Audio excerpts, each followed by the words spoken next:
નમસ્કાર, voice of India news ચેનલમાં આપનું સ્વાગત છે. હું છું સિતાબ કાદરી. 12 વર્ષ વિકાસના, વિશ્વાસના, જનકલ્યાણના બનાસકાંઠા જિલ્લામાં અંબાજી મંદિર ખાતે મંત્રી શ્રી પ્રવીણભાઈ માળીની ઉપસ્થિતિમાં મહાઆરતીનો કાર્યક્રમ યોજાયો. દેશની સુખાકારી, વિકાસ અને જનકલ્યાણ માટે કરવામાં આવી પ્રાર્થના. વડાપ્રધાન નરેન્દ્રભાઈ મોદીના સતત 12 વર્ષ સુધી દેશની સેવા કરીને વિકાસ અને સુશાસનના નવા માપદંડો સ્થાપિત કર્યા તેવું મંત્રીશ્રીએ જણાવ્યું હતું. વડાપ્રધાન નરેન્દ્રભાઈ મોદીના નેતૃત્વમાં સફળ 12 વર્ષ પૂર્ણ થવાના અવસરે રાજ્યભરમાં 12 વર્ષ અવિરત વિકાસ, વિશ્વાસ અને જનકલ્યાણના અભિયાન અંતર્ગત વિવિધ કાર્યક્રમોનું આયોજન કરવામાં આવ્યું હતું. જેના ભાગરૂપે શક્તિપીઠ અંબાજી ખાતે રાજ્યકક્ષાના મંત્રી પ્રવીણભાઈ માળીની ઉપસ્થિતિમાં ભવ્ય મહાઆરતીનું આયોજન કરવામાં આવ્યું હતું. આ પ્રસંગે આરસોરી માતાજીના પવિત્ર ધામમાં વૈદિક મંત્રોચ્ચાર, ધાર્મિક વિધિ વિધાન સાથે વિશેષ પૂજા અર્ચના કરવામાં આવી હતી. મહાઆરતી દરમિયાન દેશની સુખાકારી, સમૃદ્ધિ અને વિકાસ, જનકલ્યાણ માટે પ્રાર્થના કરવામાં આવી હતી.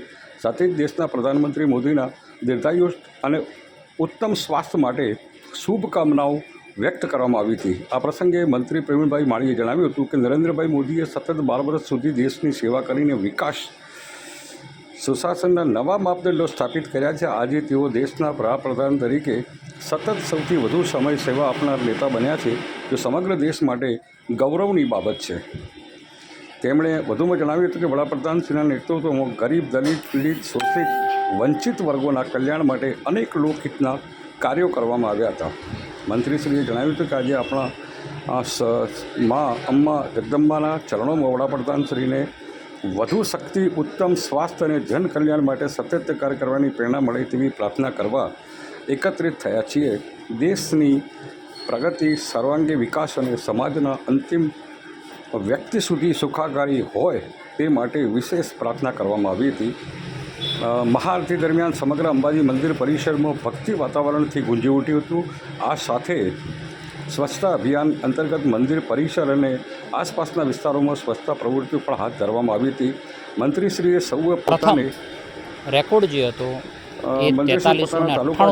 રાજ્યને સ્વચ્છ રાખવા સંકલ્પ લેવા અપીલ કરી હતી. આ પ્રસંગે જનપ્રતિનિધિઓ, અધિકારીઓ, સામાજિક આગેવાનો, કાર્યકરો ઉપસ્થિત રહ્યા નામે લખાયો છે.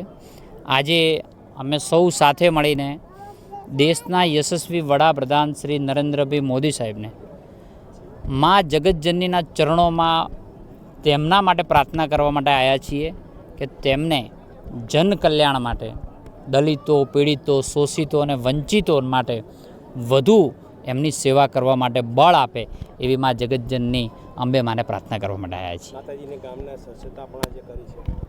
આજે દેશભરની અંદર સ્વચ્છતાના કાર્યક્રમો થયા. એમાં માતાજીના ત્યાં સ્વચ્છતા કરવાનો અવસર પણ પ્રાપ્ત થયો છે. આપણે સૌ સંકલ્પબદ્ધ થઈએ કે આપણે આપણા નગરને, આપણા ગામને, આપણા તાલુકાને, આપણા જિલ્લાને, આપણા રાજ્યને સ્વચ્છ રાખીએ. એ તબક્કે આપણે સંકલ્પ પણ લઈએ તેવી સૌને વિનંતી પણ કરું છું.